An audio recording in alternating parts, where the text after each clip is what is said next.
The first question you tend to get asked when you meet someone at a party is, "So what do you do?" And according to how impressive your answer is, people are either really keen to get to know you better or swiftly leave you behind by the nuts. We're anxious because we live in a world of snobs, people who take a tiny part of us, our professional identities, and use these to come to a complete verdict about how valuable we are as humans. The opposite of a snob is your mother. She doesn't care about your status, she cares about your soul. Yet most people aren't our mothers, and that's why we worry so much about judgment and humiliation. It's said we live in materialistic times, but it's more poignant than that. We live in times where emotional rewards have been pegged to the acquisition of material things. What people want when they go after money, big jobs, or fancy cars is rarely the things in themselves, so much as the attention and respect, if you like the love, that are given to those who have them.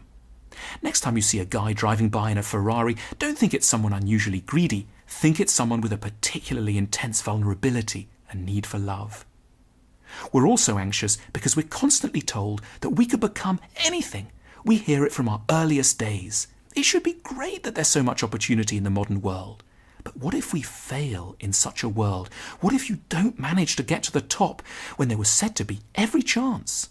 The self-help shelves of bookstores are filled with two kinds of books that capture the modern anxious condition. The first have titles like How to Make It Big in 15 Minutes or Be an Overnight Millionaire. The second have titles like How to Cope with Low Self-Esteem. The two genres are related, a society that tells people they could have everything, but where in fact only a tiny minority can, will end up with a lot of dissatisfaction and grief. There's a related problem. Our societies are, to a large extent, deemed to be fair.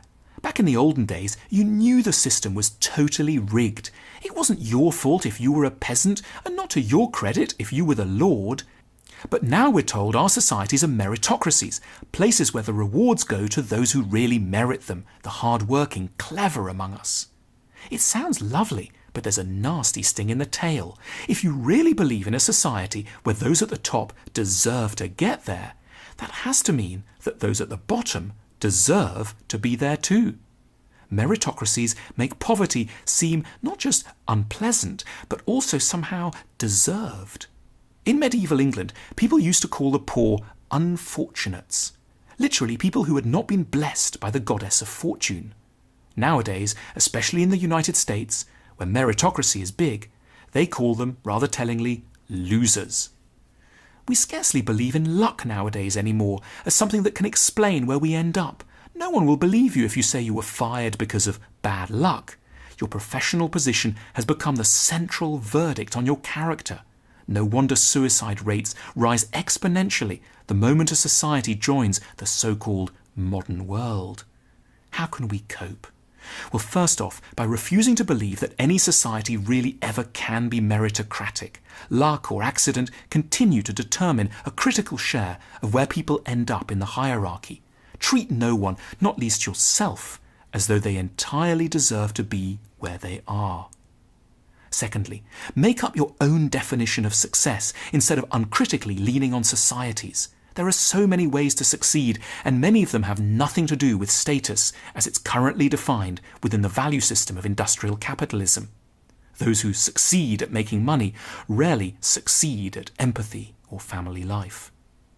Thirdly, and most importantly, we should refuse to let our outer achievements define our sense of self entirely. There remain so many vital sides of us that will never appear on our business cards, that don't stand a chance of being captured by that maddeningly blunt and unimaginative question. So, what do you do?